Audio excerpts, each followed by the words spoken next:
The Art of War by Sun Tzu, translated by Lionel Giles. Part 11. The 9 Situations. Sun Tzu said, "The art of war recognizes 9 varieties of ground. 1. Dispersive ground. 2. Facile ground. 3. Contentious ground. 4. Open ground. 5. Ground of intersecting highways. 6. Serious ground. 7. Difficult ground. 8. Hemmed-in ground. 9. Desperate ground."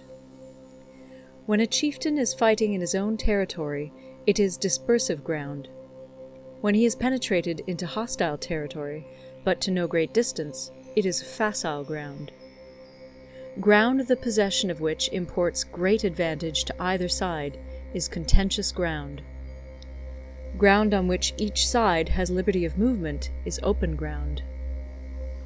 Ground which forms the key to 3 contiguous states, so that he who occupies it first has most of the empire at his command, is a ground of intersecting highways. When an army has penetrated into the heart of a hostile country, leaving a number of fortified cities in its rear, it is serious ground. Mountain forests, rugged steeps, marshes, and fens, all country that is hard to traverse, this is difficult ground. Ground which is reached through narrow gorges, and from which we can only retire by tortuous paths, so that a small number of the enemy would suffice to crush a large body of our men, this is hemmed-in ground. Ground on which we can only be saved from destruction by fighting without delay is desperate ground. On dispersive ground, therefore, fight not. On facile ground, halt not. On contentious ground, attack not. On open ground, do not try to block the enemy's way. On the ground of intersecting highways, join hands with your allies. On serious ground, gather in plunder. In difficult ground, keep steadily on the march. On hemmed-in ground, resort to stratagem. On desperate ground, fight.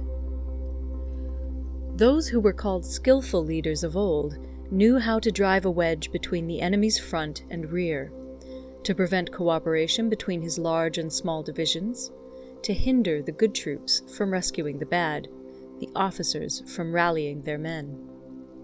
When the enemy's men were united, they managed to keep them in disorder. When it was to their advantage, they made a forward move. When otherwise, they stopped still. If asked how to cope with a great host of the enemy in orderly array, and on the point of marching to the attack, I should say, begin by seizing something which your opponent holds dear. Then he will be amenable to your will. Rapidity is the essence of war. Take advantage of the enemy's unreadiness. Make your way by unexpected routes, and attack unguarded spots. The following are the principles to be observed by an invading force. The further you penetrate into a country, the greater will be the solidarity of your troops, and thus the defenders will not prevail against you. Make forays in fertile country in order to supply your army with food. Carefully study the well-being of your men, and do not overtax them. Concentrate your energy and hoard your strength. Keep your army continually on the move, and devise unfathomable plans. Throw your soldiers into positions whence there is no escape, and they will prefer death to flight. If they will face death, there is nothing they may not achieve. Officers and men alike will put forth their uttermost strength. Soldiers, when in desperate straits, lose the sense of fear. If there is no place of refuge, they will stand firm. If they are in hostile country, they will show a stubborn front. If there is no help for it, they will fight hard. Thus, without waiting to be marshaled, the soldiers will be constantly on the qui-vive. Without waiting to be asked, they will do your will. Without restrictions, they will be faithful. Without giving orders, they can be trusted. Prohibit the taking of omens, and do away with superstitious doubts. Then, until death itself comes, no calamity need be feared. If our soldiers are not overburdened with money, It is not because they have a distaste for riches. If their lives are not unduly long, it is not because they are disinclined to longevity. On the day they are ordered out to battle, your soldiers may weep, those sitting up bedewing their garments, and those lying down, letting the tears run down their cheeks. But let them once be brought to bay, and they will display the courage of a Chu or a Kui. The skillful tactician may be likened to the Shuai Jan. Now, the Shuai Jan is a snake that is found in the Chiung Mountains. Strike at its head, and you will be attacked by its tail.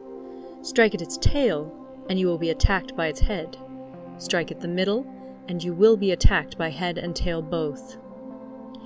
Asked if an army can be made to imitate the Shuai Jan, I should answer yes. For the men of Wu and the men of Yue are enemies.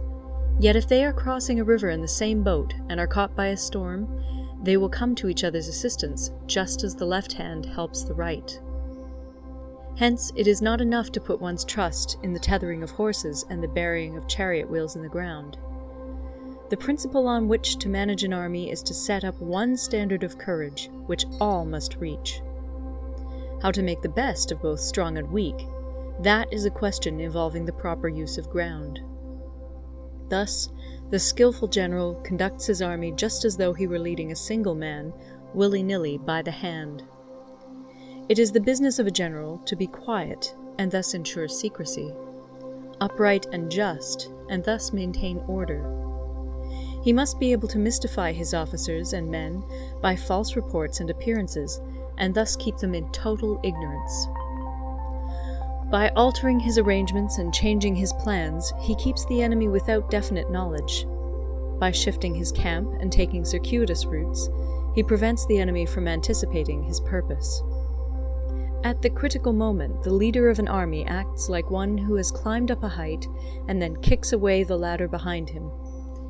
He carries his men deep into hostile territory before he shows his hand. He burns his boats and breaks his cooking pots. Like a shepherd driving a flock of sheep, he drives his men this way and that, and nothing knows whither he is going. To muster his host and bring it into danger, this may be termed the business of the general. The different measures suited to the 9 varieties of ground, the expediency of aggressive or defensive tactics, and the fundamental laws of human nature, these are things that must most certainly be studied. When invading hostile territory, the general principle is that penetrating deeply brings cohesion. Penetrating but a short way means dispersion. When you leave your own country behind and take your army across neighborhood territory, you find yourself on critical ground. When there are means of communication on all 4 sides, the ground is one of intersecting highways. When you penetrate deeply into a country, it is serious ground. When you penetrate but a little way, it is facile ground. When you have the enemy's strongholds on your rear and narrow passes in front, it is hemmed-in ground. When there is no place of refuge at all, it is desperate ground. Therefore, on dispersive ground, I would inspire my men with unity of purpose.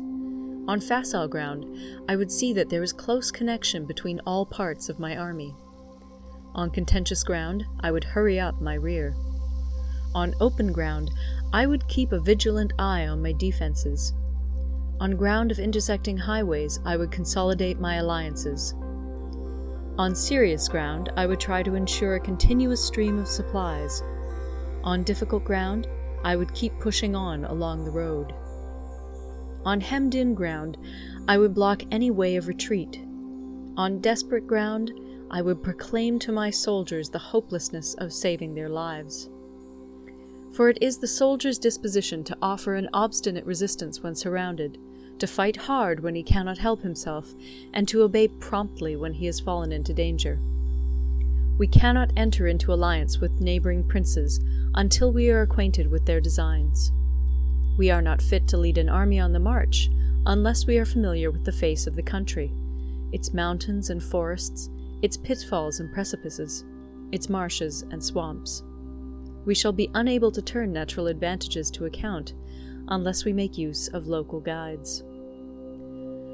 To be ignored of any one of the following 4 or 5 principles does not befit a warlike prince. When a warlike prince attacks a powerful state, his generalship shows itself in preventing the concentration of the enemy's forces. He overawes his opponents, and their allies are prevented from joining against him. Hence, he does not strive to ally himself with all and sundry, nor does he foster the power of other states. He carries out his own secret designs, keeping his antagonists in awe. Thus he is able to capture their cities and overthrow their kingdoms. Bestow rewards without regard to rule, issue orders without regard to previous arrangements, and you will be able to handle a whole army as though you had to do with but a single man. Confront your soldiers with the deed itself. Never let them know your design. When the outlook is bright, bring it before their eyes, but tell them nothing when the situation is gloomy. Place your army in deadly peril, and it will survive. Plunge it into desperate straits, and it will come off in safety. For it is precisely when a force has fallen into harm's way that it is capable of striking a blow for victory. Success in warfare is gained by carefully accommodating ourselves to the enemy's purpose. By persistently hanging on the enemy's flank, we shall succeed in the long run in killing the commander-in-chief. This is called ability to accomplish a thing by sheer cunning.